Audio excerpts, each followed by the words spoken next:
இந்தியர்களை கைவிலங்குடன் நாடு கடத்திய அமெரிக்கா. மௌனம் காத்த இந்திய அரசுக்கு வலுக்கும் கண்டனம். அமெரிக்காவில் சட்டவிரோதமாக குடியிருந்ததாக கூறி 104 இந்தியர்களை அந்த நாட்டு அரசு தனது ராணுவ விமானம் மூலம் இந்தியாவுக்கு அனுப்பியது. கைகளும் கால்களும் கட்டப்பட்ட நிலையில் அவர்கள் அழைத்து வரப்பட்டதாக புகார் எழுந்துள்ளது.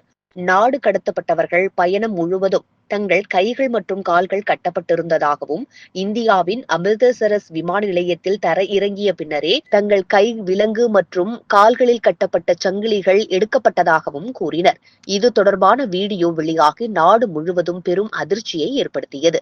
அமிர்தசரஸில் தர இறங்கிய பின்னரே கால்களில் பூட்டப்பட்ட சங்கிலியும் கைகளில் பூட்டப்பட்டிருந்த விலங்கும் நீக்கப்பட்டதாக இந்தியா கொண்டுவரப்பட்டவர்கள் தெரிவித்துள்ளனர்.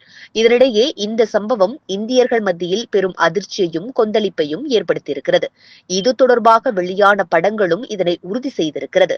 அந்த புகைப்படங்களில் கை விலங்குகளுடன் கணுக்கால்களில் சங்கிலிகள் பூட்டப்பட்டு முகக்கவசங்கள் முகத்தை மறைத்தபடி ஆண்கள் அமர்ந்திருப்பதாக உள்ளது. மற்றொன்று, கைகள் முதுகுக்கு பின்னால் கட்டப்பட்ட நிலையில் ஆண்கள் வரிசையாக நடந்து செல்வதை காட்டுவதாக உள்ளது. இந்த படங்கள் சமூக ஊடகங்களில் பெரும் சீற்றத்தை ஏற்படுத்தியிருக்கிறது.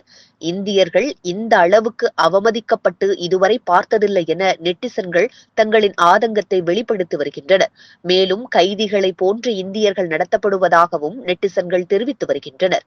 இந்திய பிரதமர் மோடி மற்றும் அதிபர் டிரம்ப் நெருங்கிய நட்பு கொண்டவர்கள் என கூறப்படும் நிலையில் இந்தியர்கள் இப்படி இந்தியாவிற்கு அனுப்பப்பட்டது வெட்கக்கேடானது என இந்தியர்கள் தங்களின் கொந்தளிப்பை பதிவு செய்து வருகின்றனர்.